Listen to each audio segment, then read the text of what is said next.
Hi everyone, I'm Ayça, I'm a nutritionist, and today we will save the world. I'm not kidding, let's talk about the future of nutrition. Have we ever thought about what's going on around us lately? First, our planet is changing. Until now, we've been on a diet individually, but now it's our lovely planet who needs to give up some excessive habits. For example, food waste. Many years ago, our grandparents ate just one orange to get some amounts of vitamin C. Today, we have to eat 8 more oranges to get the same amount of vitamin C. As a result, we can say that the fertility of our soil has decreased. We start consuming without producing. Slow food says, let's carry out our traditions and protect endangered local foods to the future. For example, we have some very and endangered local foods from Bursa. Akıntı kestanesi, hale şeftalisi, angelik reçeli. We have to know about them. Our resources are running out. Did you know that every year we borrow from next year's resources? And unfortunately, every year this day of debt comes to the fore. We call this day the overshoot day. So what are we waiting for? Let's start somewhere and move on. First, we have to be aware of food waste. Food waste can be seen whole entire process from field to the fork.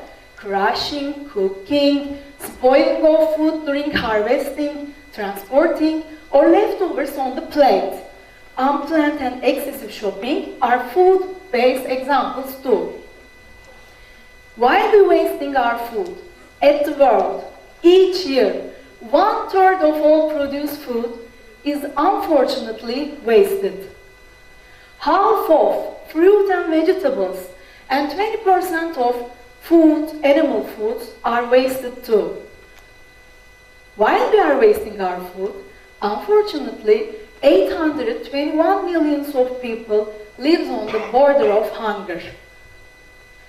Each year, we have collect 33 million tons of garbage in our country, and those 15 tons of garbage, unfortunately, food too. So come on, we have to take an action. First, we can prevent our food waste in our homes. But firstly, we have to know what we need. Then we have to consume as much as we need. Also consume and evaluate what we bought. Maybe we can plan shopping lists. Maybe we can learn the right storage methods of fruit, vegetables, foods. We can keep our food fresh.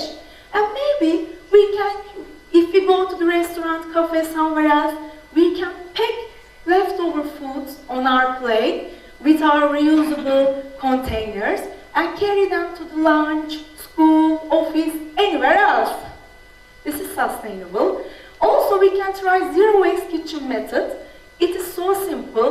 If we make plans, if we reduce plastic consumption, if we separate our garbage, if we keep our food fresh and in right storage methods, then maybe we can try the zero kitchen swaps. Maybe we keep our jars, put leftover foods in our jars, bring them to the school. Maybe metal and glass containers to have a lunch on the go. We can swap reusable coffee cups, or maybe bring our own bags to the stores. Also, here's a sustainable nutrition. It's a new trend, and we have to be aware of it, because it's the future of nutrition.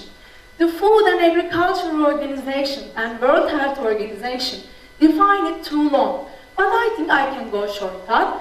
It's fair, nutritionally adequate, affordable, culturally acceptable, and respectful of biodiversity and ecosystems, also safe and healthy, while optimizing natural and human resources. Planetary health diet is one of the sustainable diets. It's so popular right now. Also, planetary health diet says that our plate, half of our plate should consist fruit and vegetables. The other half, whole grains, plant source proteins, unsaturated plant oils, and an optional element of dairy food, animal source proteins. Here's a study that I never get bored to share. I add this study each and every single presentations of mine. It's so simple, it's so clear, and it stated that if we reduce our consumption of red meat by half, and also reducing refined oil, sugar, alcohol, packaged products by 20%, we can save agricultural land by 33%. It's so simple, it's so clear, and what did I say before? Don't you ever think that, will I save the world? Yes, we can and we will. So we have seen here food carbon footprint calculator. If you look at this one, red meat, lamb, beef have higher amount of carbon footprint. Each and every single food has some left food and water footprints behind. Beef and red meat have higher amount of carbon footprints. Following them, cheese, pork, poultry, eggs, and milk coming. Also, we can see that rice, legumes, fruit, vegetables, grains have really lower amount of carbon footprint. So we can say that this planetary health diet has little amount of carbon footprint. Maybe we can try this trend. So, if we reduce our carbon footprint, we can go zero waste. Zero wastage of water. We can reduce red meat consumption. We can eat local, eat seasonally, and maybe we can try balcony farm in our tiny little kitchens, and in our tiny little farms, we can try to produce our herbs, maybe some fruit and vegetables. It's so easy and funny. So what about water?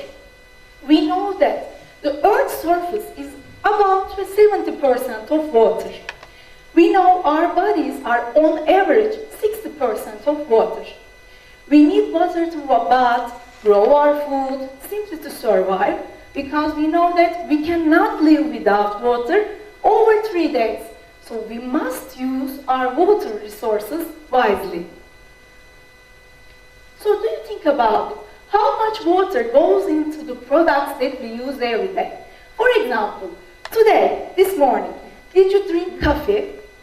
Did you drink it with reusable cup? And did you finish it? If you drink it and finish it with reusable cups, it's good, because every excess of food waste or excessive shoppings or wasting any other thing is not good for our planet. We have to be aware of them. If we go zero wastage of water, we can also save the animals in oceans, in forests.